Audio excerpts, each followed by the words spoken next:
Morning बच्चों, आज हम काव्य खंड के पाठ 6 चंपा काले काले अक्षर नहीं चीनती कविता का अर्थ समझेंगे।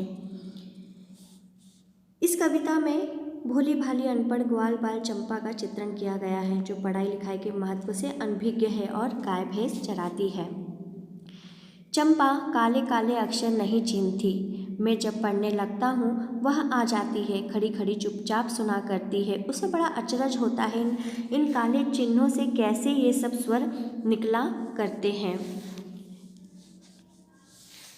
चंपा सुंदर की लड़की है, सुंदर ग्वाला है, गाय भैंस रखता है। चंपा चौपायों को लेकर चरवाही करने जाती है।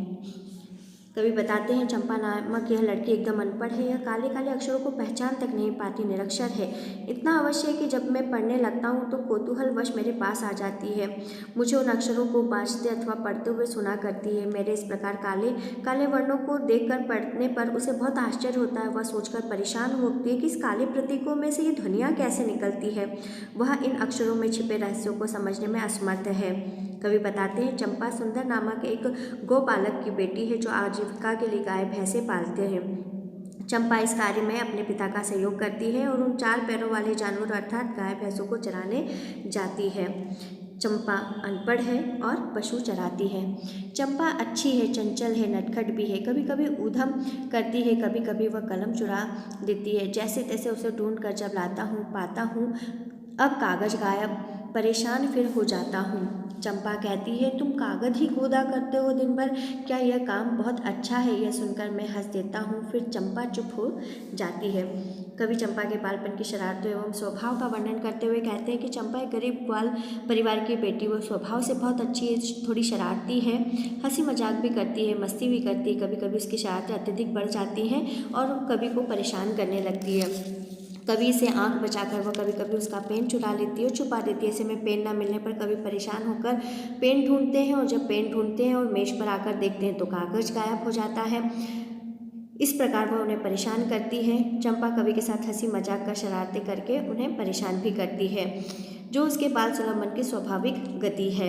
कवि कहते हैं, पेन से कागज पर लिखता देखकर आश्चर्य में डूबी चंपा उन्हें उल्हाना देते हुए कहती है, तुम पूरे दिन बैठे बैठे कागज पर लिखते ही रहते हो, ये काले काले अक्षर जो बनाते हो, यह काम बहुत अच्छा है क्या? इससे तुम्हें आनंद आता है? पढ़ाई लिखाई के महत्व से अनभिज्ञ चंपा के इन भोले वचनों को सुनकर अक्सर कवि की हंसी छूट जाया करती है।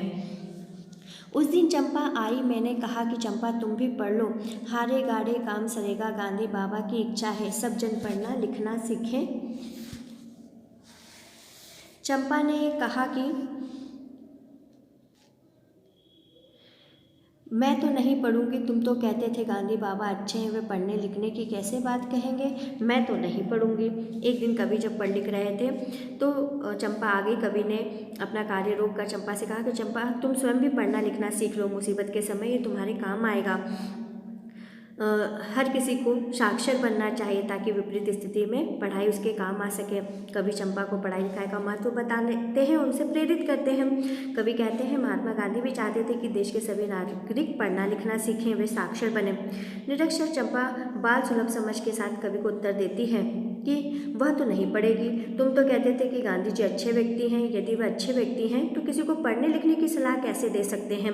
और यदि वह दूसरों से चाहते हैं कि वे पढ़े लिखे तो वह अच्छे व्यक्ति कैसे हुए? मैं तो पढ़ाई लिखाई को अच्छा नहीं मानती, अतः मैं तो नहीं पढ़ूंगी।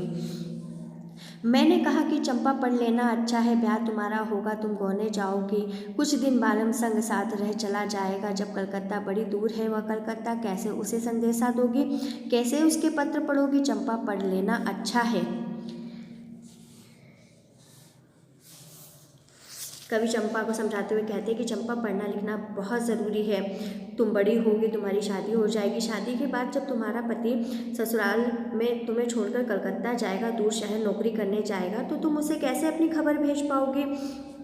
वह तुमसे बार बार मिलने तो आ नहीं पाएगा, तो तुम्हें उसे पत्र लिखना पड़ेगा, संदेश भेजना पड़ेगा, अपने मन की बातें कैसे पहुंचाओगे?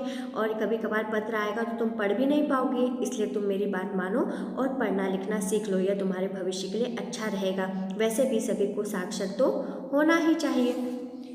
चंपा बोली, तुम कितने झूठे हो, देखा हाय राम, तुम पढ़ लिख कर इतने झूठे हो। मैं तो ब्याह कभी ना करूँगी, और कहीं जो ब्याह हो गया तो मैं अपने बालम को संग साथ रखूँगी, कलकत्ता में कभी ना जाने दूँगी, कलकत्ते पे बजर गिरे। अनपढ़ चंपा को पढ़ने के लिए तरह तरह से प्रेरित करते हुए कवि ने समस्त प्रयास व्यर्थ हो जाते हैं। गुस्से में भरी चंपा कवि को कहती है कि तुम तो बहुत झूठे हो, पढ़ लिख कर इतना झूठ बोलते हो। तुम देख लेना, मैं तो कभी शादी ही नहीं करूँगी, और यदि किसी कारण मेरा विवाह हो भी गया तब भी मैं अपने होने वाले पति को सदा अपने साथ ही रखूँगी।